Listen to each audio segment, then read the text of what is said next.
ड्रामे की स्टार्टिंग में हम लोगों को दिखाया जाता है हमारी हीरोइन रोहन को, जो कि एक लड़के के सामने, जो कि हमारा हीरो शोंग होता है, उसके सामने खड़ी होती है और उससे बोलती है कि मैं इस होम में मसाजर हूँ, क्या आपको मुझसे मसाज चाहिए। फिर तो शोंग उसे मना कर देता है, लेकिन फिर वो उसे देखता है तो उसे वो बहुत क्यूट लगती है और तभी वो उससे बोलता है कि मैं तुमसे सिर्फ मसाज ही क्यों, मैं तुम्हारे साथ कुछ और भी कर सकता हूँ। और तभी वो उसे सोफे पर धक्का दे देता है। तभी वो उससे बोलती है कि मैं यहाँ पर सिर्फ मसाजर हूँ, मैं आपको ये सब चीज़ नहीं कर सकती। तभी वो उसे जाने देता है। फिर वो वहाँ से जाने लगती है। तभी वो डोर के पास जाती है तो डोर लॉक होता है। फिर तभी वो उसके पास शोंग आता है। शोंग उसे पकड़ के दोबारा से गेट पर खड़ा कर देता है और फिर वो उससे बोलती है कि मैं ये सब काम नहीं करती हूँ, आप गलत समझ रहे हो। फिर तभी वो बोलता है कि अगर तुम ये सब काम नहीं करती तो तुम यहाँ पर आई ही क्यों। फिर वो उससे बोलती है कि मेरी मदर की तबीयत ठीक नहीं है, तुम मुझे इलाज के पैसों के लिए ये सब काम कर रही हूँ मैं। ये सब बातें सुनकर शोंग उसे जान देता है। जाते ही वो उसके पास उसकी आंटी का फ़ोन आता है और वो उससे बोलती है कि तुम्हारे डैडी ने तुम हमसे 5 लाख रुपए लिए थे पहले ही और तुम भी अब नहीं आती हो। अगर तुम लोगों ने हमारे 5 लाख रुपए नहीं दिए तो मैं तुम्हारी मदर का ऑक्सीजन हटा दूंगी हॉस्पिटल में जाकर। तभी रोहन उससे बोलती है कि आप ऐसा कुछ मत करना, मैं आपके पैसे जरूर लौटा दूंगी। और तभी वो उसके कॉल काट देती है। जब उसके पास कोई भी ऑप्शन नहीं होता शोंग के पास वापस जाने के अलावा, फिर वो वापस से शोंग के पास चली जाती है। फिर शोंग रोहन को देखकर शॉक हो जाता है और वो उससे पूछता है कि देख तुम यहाँ पर वापस क्यों आई हो। फिर उसके बाद वो उससे बोलती है कि मुझे पैसे की बहुत ज़्यादा ज़रूरत है, तो अगर आप मुझसे जो भी करेंगे मैं वो कर लूँगी, आप मुझे बस पैसे दे देना। और वो उसे इतना ही कहकर के किस कर लेती है। शॉन्ग उससे पूछता है कि कहीं तुम्हें फिर इसके बाद डाइट तो कभी नहीं हुआ। फिर वो उससे बोलती है कि नहीं, ऐसा कुछ भी नहीं होगा। फिर वो उसे उठाकर गोदी में अपने बेड पर ले जाता है और उससे किस करने लग जाता है और फिर वो दोनों आपस में नाइट स्पेंड कर लेते हैं। फिर नेक्स्ट मॉर्निंग पे जब वो उठती है तो वो बहुत ही एम्बेरस फील करती है और शोंग भी उसे देखकर सोचता है कि ये पक्का इसका फर्स्ट टाइम है। तो वो उससे बोलता है कि तुम्हें कोई प्रॉब्लम है क्या। तो वो उससे बोलती है कि नहीं, मुझे सिर्फ अपने घर जाना है। उसके बाद फिर वो उससे पूछता है कि तुम्हें कितने रुपए चाहिए, लेकिन वो उससे बोलती है कि मुझे सिर्फ 3000 रुपये चाहिए। लेकिन वह गलती से सुन नहीं पाता है, उसे लगता है कि उसने 3 मिलियन बोला है। वो ये चीज़ सुनकर सोचता है कि ये कितनी लालची लड़की है। फिर वो उससे कहता है कि तुम ये लो पैसे, और पैसे दे करके उससे बोलता है कि तुम आपस में अपना चेहरा कभी मत दिखाना। फिर तभी वो वहाँ से एम्बेरस होकर के वहाँ से जाने लग जाती है। फिर तभी वहाँ पर शोंग का दोस्त रॉबिन आता है। रॉबिन उससे पूछता है कि मैं तो तुम्हें आज पहली बार किसी लड़की के साथ देखा है, मुझे तो लगा था कि तुम्हें लड़कियों में इंटरेस्ट ही नहीं आता है अब।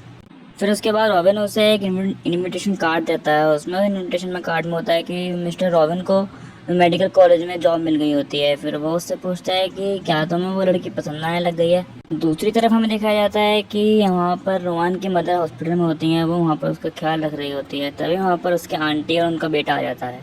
वो दोनों वहाँ पर आकर उससे पैसे मांगते हैं और वो उससे बोलती है कि यार मेरे पास कोई भी पैसे नहीं है, मुझसे मत मांगो ये पैसे, मैं भी थोड़े दिनों बाद दे दूँगी। फिर वो लोग उसकी कुछ नहीं सुनते हैं। वो कहते हैं अगर तुम हमें पैसे नहीं दोगे तो हम कुछ भी कर देंगे। वो उसकी मोम का मास्क हटाने वाला होता है। तभी वो उससे बोलती है कि तुम जो कहोगे मैं वो करने को तैयार हूँ, पर तुम मेरी मोम का मास्क मत हटाओ।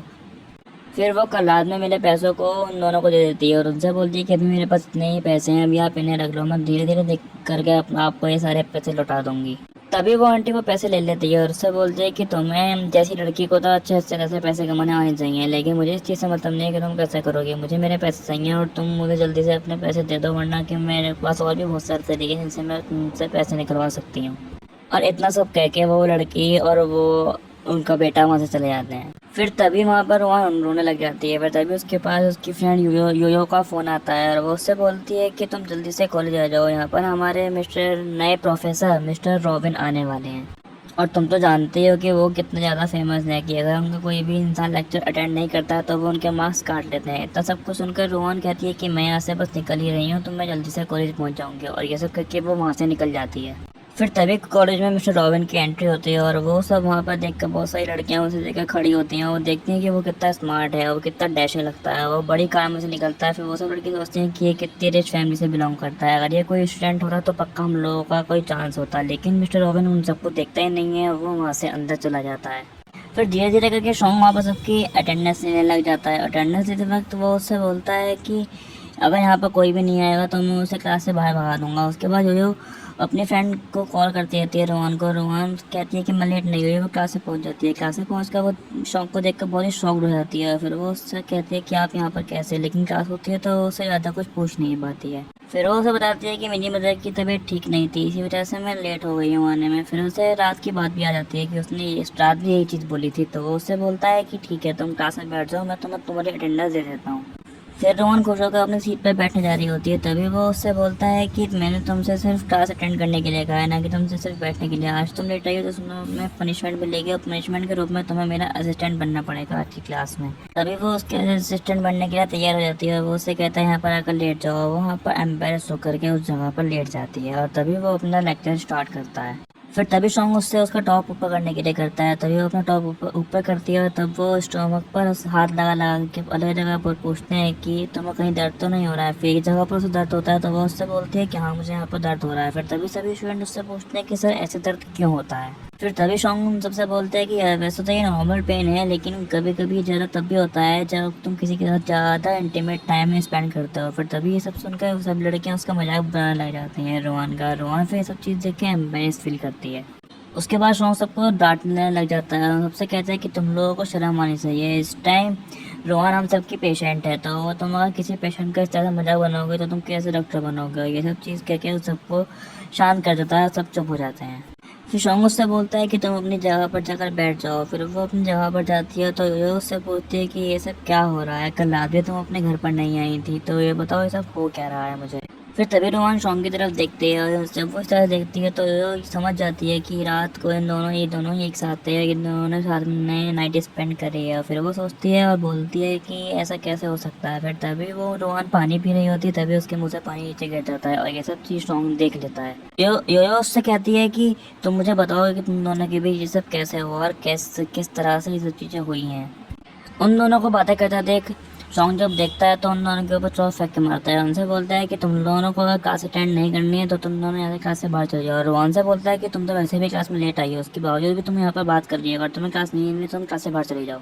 फिर थोड़ी देर बाद लेक्चर खत्म हो जाता है। फिर थोड़े बहुत सब बच्चे धीरे धीरे के सब एक एक करके बाहर जाने लग जाते हैं। फिर जब रोहन बाहर जा रही होती है तभी उसे सॉन्ग रोक जाता है और सॉन्ग उससे पूछता है कि तुम मुझे ये बताओ कि तुम्हें रात पैसे चाहिए तो तुम्हें क्यों चाहिए थे यहाँ पर। तो पहली बात तो मैं तुम्हें सच बता दूँ तो मुझे नहीं पता था कि तुम मेरी ही स्टूडेंट हो। तो रोहन कहती है कि मुझे भी नहीं पता। फिर वो उससे दोबारा पूछता है कि तुम्हें रात पैसे क्यों चाहिए थे। फिर तभी वो उससे बोलती है कि मेरी मदर की तबीयत ठीक नहीं है, इसी वजह से मुझे तुमसे पैसे चाहिए थे। फिर मिस्टर सॉन्ग उससे बोलता है कि आज मैंने तुम्हें कार्ड दिया तो था, क्या तुम्हें वो पैसे सफिशिएंट नहीं है। फिर तभी वो उससे बोलती है नहीं, मुझे वो पैसे सफिशिएंट नहीं है। ऐसा आप मत सोचिएगा, ऐसा बिल्कुल भी नहीं है, क्योंकि आपने जो मुझे पैसे दिए थे वो बिल्कुल बहुत ज़्यादा थे और मुझे इतने ज़्यादा पैसों की ज़रूरत नहीं है, मुझे तो बहुत कम पैसों की ज़रूरत है। फिर रोहन उसे उसका कार्ड लौटा देती है और उससे बोलती है कि मुझे तो इतने ज़्यादा रुपये की ज़रूरत नहीं थी, मुझे सिर्फ 3,000 रुपये की ज़रूरत थी। ये सब चीज़ सुनकर वो शॉक्ड हो जाता है और वो सोचता है कि मैंने तो ऐसे गलत समझ लिया था। फिर वो उससे बोलता है कि तुम्हें ये कार्ड लौटाते हुए कोई रिग्रेट तो फील नहीं हो रहा है ना। फिर वो उससे कहती है नहीं, मुझे कोई रिग्रेट फील नहीं होता है। फिर वो उससे वो कार्ड ले लेता है और रोहन वहाँ से चली जाती है। उसके जाने के बाद वो वहाँ पर नोटिस करता है कि उसका टैडी वहीं पर गिर गया है, वहीं रह गया है। फिर वो टैडी उठाकर उसे देने जाता है तो बाहर जाकर देखता है कि वो किसी रिच गाड़ी में बैठकर जा रही होती है। फिर तो यहाँ पर लड़कियाँ बातें करती हैं कि वैसे तो वो उनसे बोलते हैं कि वो बहुत गरीब फैमिली से बिलोंग करती है, लेकिन रोज उससे नई नई कार लेने आती हैं। फिर कहीं वो उन सबसे झूठ तो नहीं बोलती। ये सब चीज़ें दूर खड़ा हुआ सॉन्ग सुन रहा होता है। सॉन्ग बोलता है कि ये मुझे पक्का झूठ बोलती है और ये हम सबको पागल बनाती है। फिर वो उसके बाद किसी को कॉल करके बोलता है कि मेरे कॉलेज में से रोहन नाम की लड़की की सारी डिटेल निकालो। और दूसरी तरफ हम लोग देखते हैं कि वो एक आदमी की कार से निकलती है। वो आदमी वही होता है जिसके बच्चे को वो ट्यूशन पढ़ाते हैं। वो उसे बोलते हैं कि मुझे और भी पैसों की ज़रूरत है, अगर आपको कोई और सारे बच्चे मिले तो आप मुझे बताइएगा कि मैं उन्हें भी ट्यूशन पढ़ा दूँगी। फिर वो वहाँ पर यूयो भी आ जाती है। यूयो उससे बोलती है कि तुम अभी भी उन बच्चों को ढूंढ रही हो जिन्हें तुम ट्यूशन पढ़ा सकती हो। फिर वो उससे बोलती है हाँ। फिर वो उससे बोलती है, यूयो रोहन से कहती है कि तुम मुझे अपनी सारी बातें बताओ जो तुम्हारे और शॉन्ग के बीच में हुई हैं। तो तुम्हें पहले से जानती थी, मुझे लग ही रहा था तुम दोनों को देख कि तुम दोनों का आपस में कोई चक्कर चल रहा है, इसलिए मैं तुमसे तब तक तो नहीं पूछा, लेकिन मैं तुमसे पूछ रही हूँ। उन दोनों की ये सब बातें वो आंटी सुन लेती हैं, जो आंटी उससे पैसे मांग रही होती हैं। फिर वो उससे बोलती है कि ये ऐसे कैसे हो सकता है, किसी को कैसे डेट कर सकते हैं। फिर वो यो से बोलती है कि तुम यहाँ पर क्यों आई हो, तुम्हें तो यहाँ पर आने का कोई हक भी नहीं है। फिर वो उससे बोलती है कि तुम यहाँ से चली जाओ। और वो अपने मन में सोचती है कि ये इसकी हिम्मत कैसे हुई हमारे पीठ पीछे किसी को डेट करने की। ये सब चीज़ें देखकर रोहन को पता चल जाता है कि उसकी वहाँ पर डांट पड़ने वाली है, उसकी पिटाई होने वाली है। फिर वो चीज़ वो इससे बोलती है, यूयो को बचाने के लिए वो उसे क्लास से बाहर निकाल देती है और उससे कहती है कि तुम से चली जाओ। फिर वो वहाँ से निकल जाती है तो वो जाकर मिस्टर रॉबिन जो कि शॉन्ग के दोस्त होता है उससे टकरा जाती है। उससे बोलती है कि शॉन्ग कहाँ पर है, मुझे उनसे मिलना है और उनसे बहुत इंपॉर्टेंट बात करनी है। दूसरी तरफ हम लोग शॉन्ग को देखते हैं जो कि एक क्लब में होता है, जहाँ पर उसके दोस्त बहुत सारे होते हैं जो कि वो बहुत सब लड़कियों के साथ एंजॉय कर रहे होते हैं। फिर उससे बोलते हैं कि हमने सुना है कि रात तुमने किसी लड़की के साथ नाइट स्पेंड करी है, हमें सुना है वो तुम्हारी गर्लफ्रेंड भी है, क्योंकि तुमने पहली बार किसी लड़की के साथ नाइट स्पेंड करी है और तुम्हें पहली बार कोई लड़की पसंद आई है। फिर वो सबसे बोलता है कि नहीं, तुम लोगों को गलतफहमी हुई है, मुझे तो ऐसा कुछ भी कोई भी बात नहीं हुई है, मुझे कोई लड़की पसंद नहीं है। उन लोगों की वहाँ पर बात चली रही होती है। फिर वहाँ पर योयो और रॉबिन आ जाते हैं। वो योयो आकर उससे बोलते हैं कि आपकी गर्लफ्रेंड को आपकी ज़रूरत है, कि वो एक बहुत बड़ी प्रॉब्लम में है, कि आप मेरे इस तरीके से बचाओगे। फिर तभी शॉन्ग उससे बोलता है कि मेरी कोई भी गर्लफ्रेंड नहीं है, तो तुम वैसे ये क्या बात पास कर रही हो। फिर तभी वो बोलते हैं कि मैं रोहन की बात कर रही हूँ, अगर तुम वहाँ पर नहीं चले हो तो वहाँ पर उसकी आंटी उसे बहुत मारेंगी। फिर तभी शॉन्ग उससे बोलता है कि मुझे रोहन की लाइफ में क्या होता है मुझे उससे कोई फ़र्क नहीं पड़ता है, वैसे भी उसकी लाइफ में बहुत सारे लड़के होंगे, वैसे भी उसे रोज़ रोज़ नई नई कार से लड़के लेना आते हैं, या फिर नई नई कार आती है उसे लेने, तो मुझे नहीं पता कि वो लड़की कैसी होगी, इसलिए मैं नहीं जाऊँगा। योयो उसे बहुत समझाती है लेकिन वो नहीं समझता है। दूसरी से हम लोग देखते हैं कि वहाँ पर आंटी रोहन को बहुत ज़्यादा मार रही होती हैं, और वो उससे बोलती हैं कि तुमसे हमने मना करा था ना किसी भी इंसान को डेट करने के लिए, कि हम तुम्हें बेच कर पैसे कमा रहे हो, तुम्हें बेच कर हमें बहुत सारे पैसे मिलने वाले थे, तो तुम्हारी हिम्मत कैसे है किसी को डेट करने की। फिर रोहन उसे बोलती है कि मैंने किसी को भी डेट नहीं करा है। फिर लेकिन तभी वो उसकी बात आंटी नहीं सुनती है, तभी वो उसे मारने लग जाती है। वो उससे कहती है कि तुम्हें बेचकर तुमसे रॉन्ग हमें बहुत सारे पैसे देने वाले थे, 5 लाख रुपए देने वाले थे, तो हम तुम्हें बेच के तुमसे पैसे ले लेते। फिर वो उससे बोलते हैं कि मैं किसी से शादी नहीं करने वाली हूँ, और मैंने वैसे भी किसी दूसरे लड़की के साथ नाइट स्पेंड कर ली है। इतनी बात सुन करके वो आंटी उससे बोलती है कि तुम्हारी प्योरिटी के लिए तो वो हमें 5 लाख रुपए दे रहे थे, अब वो हमें 5 लाख रुपए कौन देगा, तुम ये सब करने के लिए कॉलेज जाती हो क्या। और ये सब करके वो उसका बेटा और वो आंटी उसे बहुत ज़्यादा टॉर्चर करने लग जाते हैं। फिर दोनों उससे पूछते हैं कि तुमने किस लड़के के साथ नाइट स्पेंड कर रही है, लेकिन वो उन्हें नहीं बताती है। जब उन्हें नहीं बताती तो वो उसे मारते मारते बाहर ले जाते हैं। बाहर सब लोगों के सामने उससे पूछते हैं कि तुम बताओ कि तुमने किस लड़के के साथ नाइट स्पेंड करी है। वो वहाँ पर सबके सामने बोलती है कि जी जिस भी लड़के ने इसके साथ नाइट स्पेंड करी है उसे हमें 5 लाख रुपए देने होंगे। रोहन उसके सामने हाथ पैर जोड़ती है, उससे कहती है कि तुम सबके सामने ये ड्रामे मत करो। फिर वो उससे बोलती है कि जब तुमने पहले किसी के साथ नाइट स्पेंड कर ली तब तुम्हारी इंसल्ट नहीं हुई, मैं सबके सामने तुमसे पूछ रही हूँ कि किसके सामने क्या तुमने नाइट स्पेंड करी, तब तुम्हारी इंसल्ट हो रही है, इससे तुम वहाँ बार बकवास मत करो। फिर वो सबसे पूछती है कि किसने इस लड़की के साथ नाइट स्पेंड करी है। फिर तभी वहाँ पर सब लोग उसके कैरेक्टर पर उंगली उठाने लग जाते हैं कि ये लड़की कितनी अपने आप को अच्छा मानती थी, लेकिन ये देखो कितनी घटिया काम करती है। फिर वो सबको मना करती है कि मैंने ऐसा काम कुछ भी नहीं करा है। फिर उसके बाद वहाँ पर उसकी आंटी उसे बहुत मारने लग जाती है। फिर जब वो उसे ज़्यादा मारती हैं तो वो नाम बता देती है कि मैंने मिस्टर शॉन्ग के साथ नाइट स्पेंड करी है। ये सब चीज़ सुनकर वहाँ पर खड़े सब लोग उसकी बात पर भरोसा नहीं करते हैं, और सब लोग कहते हैं कि ये सब झूठ बोल रही है, वो तो बहुत बड़े आदमी है, तो वो इसके साथ नाइट स्पेंड कैसे कर सकते हैं। तभी उसकी आंटी वहाँ बेड निकाल देती है, और बेड से वो उसे पीटने लग जाती मारने ही वाली होती है। फिर तभी सब लोग उसे बोलते हैं कि चलो तुम अगर ये वाली बात सच कह रही है तो तुम मिस्टर शॉन्ग को फ़ोन करो, उनसे बोलो कि वो यहाँ पर आएगा, वो तुम्हारा कॉल उठा के आ जाते हैं तो हम मान लेंगे कि तुमने उसके साथ नाइट स्पेंड करी है। तभी वो मिस्टर शॉन्ग को कॉल करती है। शॉन्ग कॉल उठा करके उससे बोलता है कि हाँ बताओ क्या बात है। फिर वो उससे बोलती है कि यहाँ पर सब लोग मुझे मार रहे हैं, तो तुम प्लीज़ मेरी यहाँ पर अगर हेल्प करो। फिर वो उससे बोलता है कि तुम झूठ बोलते हो, मुझे तुम पर कोई भरोसा नहीं है, और वो इतना सब कुछ के कॉल काट देता है। फिर उधर योयो उससे बोलती है कि तुम लोग उनके साथ ऐसे कैसे कर सकते हो। वहाँ पर भी सब लोग बोलते हैं कि देखा हमने कहा था ना कि तुम झूठ बोल रही हो, और वो तुम्हारे साथ टाइम स्पेंड करते तो वो पक्का तुम पर तुम्हारे साथ आ जाते। फिर तभी दूसरी साइड शॉन्ग के पास कॉल आता है उसके असिस्टेंट उसे बताता है कि आपने हमसे बोला था ना कि ये रोहन के बारे में सब कुछ पता करना है, तो हमने पता कर लिया है कि रोज वो लग्जरियस कार में इसलिए आती है कि वो उनके बच्चों को ट्यूशन पढ़ाती है, इसी वजह से वो सब उसे लेने भेजते हैं। उसकी मदर की तबीयत बहुत ज़्यादा तबीयत खराब है, इसी वजह से वो जॉब भी करती है। इतना सब कुछ सुनकर के उसे बहुत ज़्यादा गिल्ट होता है। फिर वो अपने गार्ड्स को फ़ोन करता है, वो उनसे बोलता है कि तुम जल्दी से कॉलेज चलो, और कॉलेज में अगर रोहन को किसी ने भी हाथ लगाया तो तुम उसे मत छोड़ना। फिर सभी गार्ड सर के पीछे चलने लग जाते हैं। रास्ते में जाते हुए शॉन्ग सोचता है कि शायद मैंने इससे बहुत ज़्यादा गलत समझा है। फिर वहाँ पर वो हम देखते हैं कि वो वहाँ पर रोहन के पास उसकी हेल्प के लिए पहुँच जाता है। फिर वहाँ पर उसकी आंटी उसे देख के सर बोलती है कि हमने आपके लिए रोहन को तैयार कर दिया है, अब आप हमें 5 लाख रुपए देकर इससे शादी कर सकते हैं। फिर तभी शॉन्ग वहाँ पर बोलता है, फिर वहाँ पर देखते हैं कि वो उसे कहता है, देखकर बोलता है कि इसके लिए तो 5 लाख रुपए भी बहुत कम है, कि मैं इसे शादी के लिए ले लूँगा अगर ये प्योरिटी हैगी तो वो उससे बोलते हैं कि हाँ ये प्योर है। फिर तभी वहाँ पर युवान बोलते हैं कि नहीं मैं प्योर नहीं हूँ, वो बोलते उसकी आंटी से बोलते हैं कि नहीं ये झूठ बोल रही है, ये प्योर है। फिर तभी वहाँ पर सब खड़ी पब्लिक बोलते हैं कि नहीं रोहन सही बोल रही है कि ये प्योर नहीं है। और वो अंकल गुस्सा करता है, वो उससे बोलता है कि इसकी प्योरिटी के लिए तुम लोगों को 5 लाख रुपए मिल रहे थे, मैं सिर्फ 50,000 रुपये दूंगा और इसे मेरे साथ भेज दो बदले में। उसकी आंटी इस चीज़ के लिए भी तैयार हो जाती हैं, वो उसे उसके साथ भेजने लग जाती हैं। फिर तभी रोहन को बहुत ज़्यादा चिल्लाने लग जाती है और तभी वो सोचती है कि शायद मैंने गलत ही सोच लिया था, मिस्टर शॉन्ग तो मेरे पास आएंगे ही नहीं मुझे बचाने। फिर वो तभी हम देखते हैं कि वहाँ पर मिस्टर शॉन्ग की बहुत सारी गाड़ियाँ आती हैं नाइन बाद, और उनमें से सभी गार्ड्स निकलते हैं। गार्डों के साथ साथ वहाँ पर मिस्टर शॉन्ग भी बाहर निकल जाते हैं गाड़ी से। फिर तभी शॉन्ग उन सब वहाँ पर बोलता है कि तुम सब इससे दूर हो जाओ। फिर कोई जब वो शॉन्ग उसकी बात नहीं सुनता है तो मिस्टर शॉन्ग उसके बहुत ज़्यादा ज़ोर से थप्पड़ मार देते हैं और वो उससे रोहन से पूछते हैं कि तुम ठीक तो हो ना, तुम्हें कोई प्रॉब्लम तो नहीं है। रोहन उससे बोलते हैं कि नहीं मैं ठीक हूँ, तुम आ गए हो तो। फिर तभी शाम उससे पूछता है कि तुम ऐसे कौन हो तो लड़के जो तुम इसे बचाना चाहते हो, तुम्हें नहीं पता कि इसने किसी और लड़की है नाइट स्पेंड कर लिया है, तो तुम्हें नहीं पता है कि ये कैसी लड़की है, तो तुम इसके साथ क्यों ऐसे रहना चाहते हो। तभी वो उससे बोलता है कि तुम बोलने वाला होते कौन हो, ये सिर्फ मेरी है और इसे सिर्फ मैं ले जा सकता हूँ। फिर वो तभी उसके बहुत झूठा थप्पड़ मारता है। वो अपने गार्ड से कहता है कि इसे सबक सिखाता है। तभी वो उस आंटी को भी सबक सिखाता है। वो उसे अपने साथ गोदी में उठा करके अपने साथ ले जाता है। फिर तभी वो आंटी बोलती है कि तुम इसे नहीं लेके जा सकते। फिर वो उससे बोलता है कि मुझे रोकने की किसी में हिम्मत नहीं है।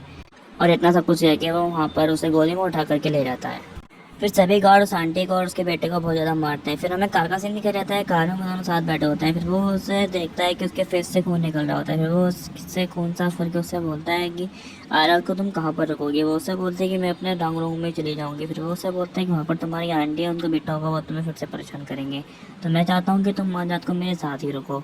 ये सब जब वो बोलता है तो वो उसके साथ रुकने के लिए एग्री हो जाती है। फिर वो उसे किस करने के लिए आगे बढ़ता है तो वो अपनी आंखें बंद कर लेती है। तो उससे बोलता है कि मैं तुम्हें फोर्स नहीं करूँगा कि तुम मेरे साथ रहो, लेकिन मैं नहीं चाहता कि तुम ना तो किसी और के साथ रहो, अपने रूम में रहो, वहाँ पर वो आंटी तुम्हें परेशान करेंगी, तो मैं चाहता हूँ तुम मेरे साथ ही रहो। तो इतना सब कुछ कह के वो तैयार हो जाती है और वो उसे अपने साथ अपने घर ले जाता है। फिर घर ला करके वो उसे मेडिसिन देता है। तो वो उसकी पट्टी करता है। फिर वो उससे बोलता है कि मुझे नहीं पता था कि तुम ऐसे मुझे मुसीबत में हो, मुझे तो हमारी पहली कॉल पे आ जाना चाहिए था। फिर वो उससे बोलती कोई बात नहीं प्रोफेसर। फिर वो उससे बोलता है कि मैं आपसे तुम्हारा कोई प्रोफेसर नहीं हूँ, क्योंकि मैं आपसे उस कॉलेज में नहीं पढ़ाऊँगा। फिर वो तो सब कुछ कह के उसे दवाई देता है। दवाई बहुत कड़वी होती है तो वो उससे बोलती है कि मुझे दवाई नहीं पसंद, लेकिन फिर वो उसे कैंडी देता है। कैंडी जब देता है तो वो उसे किस करने लग जाता है। फिर कैंडी देने के बाद फिर वो उसे वहीं पर खड़ा कर देता है और फिर उसे वहाँ पर किस करने लग जाता है। फिर वो अपनी टैडी देखती है तो वो टैडी को लेने ऐसे ही जा रही होती है। वो उसे सोफे पर ही गिरा देता है और वो उसे बोलता है कि तुम इतनी आसानी से कहीं भी नहीं जा सकते हो। फिर वो उसे किस करता है, बहुत ज़्यादा प्यार करता है। उसके बाद वो दोनों फिर से नाइट स्पेंड कर लेते हैं। फिर नेक्स्ट मॉर्निंग फिर वो रात को देखती है। उसके बाद वो सर को देख के बोलती है कि शायद मुझे यहाँ से चला जाना चाहिए। फिर वो वहाँ से जैसे ही जाने लग जाती है, अपने कपड़े पहन रही होती है। फिर वहीं पर शॉन्ग की फियांसी वाइजू आ जाती है। वाइजू आने के बाद वहाँ पर उससे बोलती है कि मैं तुम जैसी लड़कियों को जानती हूँ, तुम जैसी लड़की स्कॉट होती हो जो कि रात को नाइट स्पेंड करने के लिए इनके पास आती हो, तुम्हें कितने पैसों की ज़रूरत है मुझे बताओ, मैं तुम्हें तुम्हारे पैसे दे दूँगी। फिर वो उससे बोलती है कि नहीं मैं ऐसी लड़की नहीं हूँ। फिर वो किससे कहती है कि नहीं हमें जानते हैं कि तुम जैसी लड़कियों को बहुत ज़्यादा पैसे की ज़रूरत होती है, इस चक्कर में ही तुम लोग यहाँ पर अपने इस तरह से नाइट स्पेंड करने आते हो, तो मैं तुम लोग जानते हो, तो अगर तुम्हें वैसे भी मिस्टर शॉन्ग के साथ नाइट स्पेंड करिए तो तुम्हें वैसे भी लाखों रुपये मिल जाएंगे और मैं तुम्हें लाखों रुपये दे दूँगी। फिर वो उससे बोलते हैं कि नहीं मुझे कोई भी पैसे नहीं चाहिए। फिर वो उसे तब भी पैसे देने लग जाती है और उससे वो उसका टेडी भी देती है और वो उससे कहती है कि मिस्टर शॉन्ग को इस तरह की चीज़ें पसंद नहीं है, आज के बाद तुम मिस्टर शॉन्ग के आसपास मुझे दिख मत जाना। फिर तभी वह जो मिस्टर शॉन्ग के रूम में जाती है और रूम में जा करके उससे बोलती है कि तुम कैसे हो। वहीं पर शॉन्ग उससे बोलता है कि तुम यहाँ पर क्या कर रही हो, तुम्हारा तो मेरे साथ कोई रिश्ता भी नहीं है। वो उससे बोलती है कि मैं तुम्हारी फियांसी हूँ। वो उससे बोलता है कि तुम मुझसे रिंग सेरेमनी करना चाहती है बट मैंने तुमसे नहीं करी है, तो तुम यहाँ पर ये सब चीज़ें मत बोलो। वो उससे बोलती है कि मैंने तुम्हारे साथ जो लड़की थी उसे मैंने यहाँ से भगा दिया है, तो तुम ऐसी कोई भी लड़की परेशान नहीं करेगी। फिर तभी शॉन्ग बहुत ज़्यादा गुस्सा करता है और वो फिर रोहन को ढूंढने के लिए जा रहा होता है। फिर तभी वो पीछे से उसे हक कर लेती है और वो आकर के उससे बोलती है कि मैं प्यार तो तुमसे करती हूँ, मैं शादी भी तुमसे ही करूँगी, शादी होने तक तुम्हें जिसके साथ इस टाइम स्पेंड करना तुम कर सकते हो, लेकिन शादी के बाद मैं तुम्हें किसी के साथ नहीं करने दूँगी। फिर तभी शॉन्ग गुस्सा करके उससे बोलता है कि ना तो तुम मेरी फियांसे हो, ना ही मैं तुमसे प्यार करता हूँ, ना मैं तुमसे शादी करूँगा, और तुम बार बार मेरे घर आना बंद करो और इसलिए तुम यहाँ से निकल जाओ। और ये सब चीज़ कह के वो अपने घर से बाहर चला जाता है। फिर दूसरी तरफ हम लोगों को दिखाया जाता है कि रोहान रोड पर जा रही होती है। रोड पर जाते हुए वो अपने डैडी को देखते हुए सोचती है कि मैंने शायद गलत ही सपने देख लिए थे मिस्टर शॉन्ग के साथ अपने फ्यूचर के। बाजू जैसी रिच लड़की है उनके साथ रह सकती है, उसका स्टैंडर्ड ही बहुत अच्छा है और मैं तो कुछ भी नहीं हूँ। इतना सब कुछ सोच रही होती है तभी वहाँ पर स्नोफॉल हो जाता है और स्नोफॉल होने की वजह से उसकी तबीयत खराब हो जाती है और वो वहाँ पर बेहोश हो जाती है। नेक्स्ट मॉर्निंग हमें दिखाया जाता है कि रोहन हॉस्पिटल में होती है और हॉस्पिटल में उसे डॉक्टर से बताती है कि तुम्हारा शुगर लेवल बहुत कम हो गया था, इसी वजह से तुम्हारे बेहोश हो गई थी, तो तुम्हें अब आराम करना चाहिए। लेकिन तभी वो किसी डॉक्टर की सुनती नहीं है और वो वहाँ से खड़ी होकर चलने लगती है। तभी डॉक्टर उससे बोलती है कि तुम्हें ऐसे जाना नहीं चाहिए क्योंकि तुम प्रेग्नेंट हो, तो तुम्हें आराम करना चाहिए। और तभी वो उससे बोलती है कि नहीं, मैं इस बच्चे को कैरी नहीं कर सकती क्योंकि मैं तो अभी एक स्टूडेंट हूँ। तभी वहाँ पर खड़ा डॉक्टर उसे गुस्सा करता है और उससे बोलता है कि तुम अभी इतनी छोटी नहीं हो, तुम अडल्ट हो और तुम ऐसे नहीं कर सकती हो। तुम पहले अपने बॉयफ्रेंड को बुला के लाओ, तुम उसके बिना कोई भी डिसीजन नहीं ले सकती हो।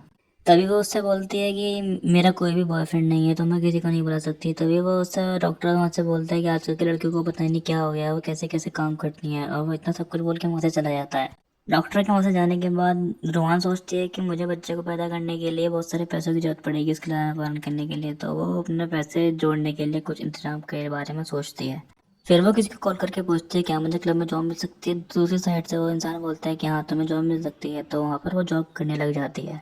जब वो वहाँ पर जॉब कर रही होती है, फिर वो सोचती है कि शायद मुझे मिस्टर स्ट्रॉन्ग को बता देना चाहिए कि उनका बेबी मेरे पेट में है। फिर वो तभी वो उन्हें कॉल करती है, तो तभी वहाँ पर उसका मैनेजर आकर उसे डांट देता है और उससे कहता है कि तुम काम के वक्त पर किसी से कॉल पर बात नहीं कर सकती हो। फिर दूसरी साइड जब कॉल कट हो जाता है तो मिस्टर स्ट्रॉन्ग सोचते हैं कि इसने ऐसा मेरे साथ क्यों करा, तुरंत कॉल कट क्यों करी, तो वो उसके बारे में पता लगाने के लिए अपने असिस्टेंट से बोलता है।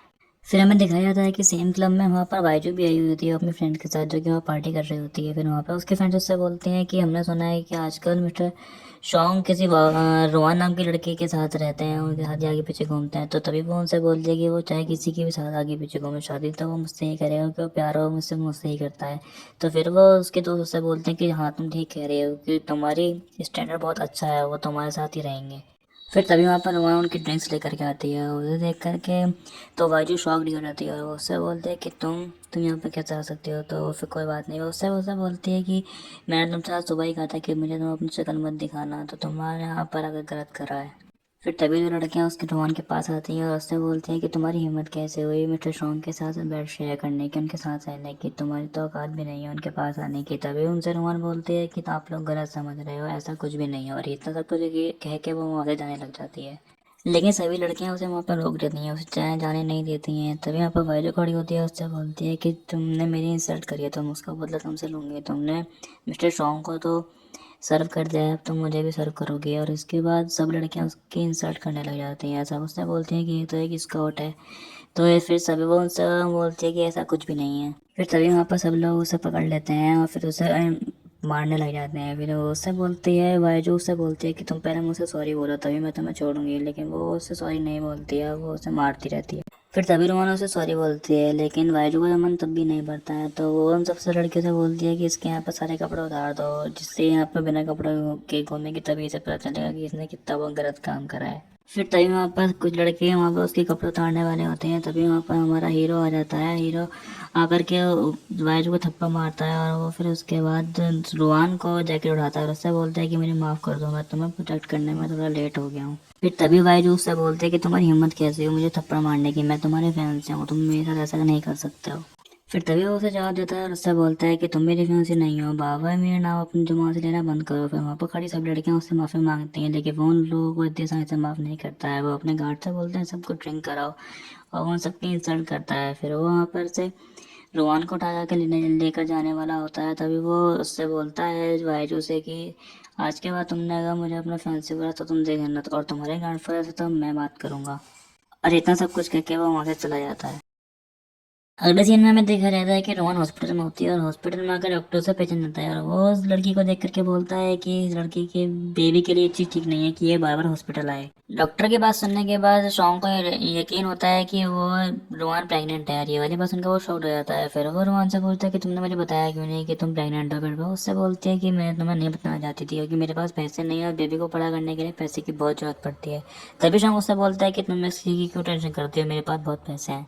और वो उससे बोलता है कि मैं इस बेबी का बहुत अच्छे से ख्याल रखूंगा। फिर तभी वहाँ पर उसके मदर आती है लड़के की और फिर वो उससे करके बोलती है कि वो लड़की है जिसके साथ तुमने नाइट स्पेंड करी है। वो बोलता है कि हाँ, ये वही लड़की है। फिर उसके बाद वो लोग वहाँ पे से गुस्से में आकर उस लड़की रोहन के पास आती है, उसकी माँ उससे बोलती है कि तुमने बहुत अच्छा काम करा है, मुझे तो लगा था कि इसे कोई लड़के में इंटरेस्ट ही नहीं है, लेकिन तुम इसे मिल गए हो तो तुमने बहुत अच्छा काम करा है। मुझे एक ग्रैंड सन और मुझे अपनी डॉटर इन लॉ भी मिल जाएगी, ये चीज़ बहुत अच्छी हुई है। फिर तभी उसके मदर उससे बोलते हैं कि तुम इसे घर लेकर आओ, मैंने इसके वेलकम के लिए वहाँ पे बहुत सारी तैयारी कर रखी है। नेक्स्ट सीन में हमें देखा जाता है कि वो गाड़ी में लेकर के उसे घर लेकर जाता है। वो घर देखती है, उसका बहुत बड़ा घर होता है, तो वो शॉक्ड हो जाती है घर देख के। फिर उसके बाद वहाँ पर वो सब उसका वेलकम करते हैं, उसे घर के अंदर ले आते हैं। घर के अंदर आकर के वहाँ बहुत सारे मेड देखते हैं, उन्हें देख करके वो बहुत ज़्यादा शॉक्ड हो जाती है। फिर उसकी मदर उससे बोलती है ये सब तुम्हारी पर्सनल मेड है, उससे ये तुम्हारी सेवा करेंगी। तो ये सब चीज़ें देख के वो बहुत ज़्यादा शॉक्ड हो जाती है। इतनी सारी चीज़ों को देख करके वो बहुत शॉक्ड होती है, तो वो बोलती है कि मैं ये सब चीज़ें कैसे अफोर्ड करूँगी। वो सोचती है सब चीज़ें बहुत ज़्यादा हो रही हैं, लेकिन उसकी मदर उससे बोलती है कि ये सब चीज़ें तुम्हारी हैं, सब पर तुम्हारा हक है। फिर तभी वहाँ पर मिस्टर सॉन्ग बोलता है कि ये सब चीज़ों की आदत नहीं है, तो आप सभी तो इस चीज़ के लिए उसे फोर्स मत करो। फिर तभी वो बोलता है कि इसे अब रेस्ट करने की ज़रूरत होगी, तो तब वो उसकी मदर बोलती है कि हाँ तुम रेस्ट करो। तो वहाँ पर मिस उसे रूम में ले आती है, उससे बोलती है कि यहाँ पर आप तुम रेस्ट कर सकती हो, और अगर तुम्हें किसी भी चीज़ की ज़रूरत पड़े तो तुम मेरे को आवाज़ दे देना, मैं यहाँ पर आ जाऊँगी। फिर वो रूम में देखती है कि बेड को बहुत अच्छे से सजाया गया होता है, इसलिए वो उसे ख़राब नहीं करना चाहती है, इसलिए वो वहाँ पर उसके सोफे पर जाकर सो जाती है। फिर तभी वहाँ पर मिस्टर स्ट्रॉन्ग से उसकी मॉम बोलती है कि मैंने इसके पास्ट के बारे में पता करा है। पास्ट में इसकी आंटी और इसका कज़न भाई इसे बहुत परेशान करते थे, इस तरह से मैं नहीं चाहती कि उसे इस टाइम भी अब यहाँ पर ये चीज़ सब चीज़ें मिले। तो वो उसके बहुत से एग्री करता है, उससे कहते हैं हाँ हम इसे अच्छी लाइफ देंगे। उसके बाद सभी लोग उसके रूम में जाते हैं, देखते हैं कि रोहन बेड पर होती ही नहीं है। फिर तभी मिस्टर स्ट्रॉन्ग देखते हैं कि वो सोफे पर पड़ी है। फिर वहाँ पर जाकर उसकी मॉम बोलती है कि बेचारी बच्ची को कितना परेशान कर रहा है, कि इसे सब लोग इतना परेशान करते थे कि वो बहुत ज़्यादा लड़ती है किसी भी चीज़ को करने में। फिर तभी वो उसे गोदी में उठा करके बेड पर सुला देता है। उसके बाद उसकी मॉम से बोलती है कि नेक्स्ट मॉर्निंग हम इसे शॉपिंग करने लेके जाएंगे, क्योंकि इसके पास कोई कपड़े भी नहीं है, शायद बेचारी कैसे रहती होगी। फिर वो उसके लिए मिस्टर स्ट्रॉन्ग भी एग्री होता है, उसे अगले दिन के लिए बोल देता है। नेक्स्ट मॉर्निंग वो लोग एक मॉल में जाते हैं, मॉल में देखते हैं कि वहाँ पे कोई भी नहीं होता है। फिर वहाँ पर वो पूछती है रोहन कि यहाँ पे कोई कैसे नहीं है, तो वो लोग बोलते हैं कि यहाँ पे तुम्हारे लिए मॉल खाली कराया गया है, यहाँ पे तुम ही सिर्फ शॉपिंग करोगे। फिर वो लोग अंदर जाते हैं, देखते हैं कि यहाँ पर एक शूज़ के लिए बहुत सारे मेड खड़ी होती हैं, सबसे बोलते हैं कि आप सारे शूज़ ले आओ। उसके बाद वो लोग उसके लिए सारे शूज़ खरीद लेते हैं। उसके बाद वो लोग कपड़ों के लिए जाते हैं, तो सारे कपड़े खरीद लेते हैं। उसके बाद सारे वो पर्स के लिए जाते हैं, तो सारे पर्स खरीद लेते हैं। तभी वो रोमान उससे बोलती है कि मुझे इन सब चीज़ों की ज़रूरत नहीं है, आप इन सब चीज़ें क्यों खरीद रहे हो। तभी वो उसकी मॉम से बोलती हैं कि तुम मेरे घर की डॉटर ने लॉ बनने वाली है, तो तुम्हारे लिए ये सब चीज़ें मैं खरीद रही हूँ, और मैं चाहती हूँ कि मैं तुम्हारे लिए सब चीज़ें खरीदूँ। फिर तभी वो अपने सन से बोलती है मिस्टर शॉन्ग से कि अब हमारी सोसाइटी का एक इवेंट आने वाला है, तो तुम उसे वहाँ पर ज़रूर लेकर के जाना। तभी वहाँ पर वो उससे एग्री करता है।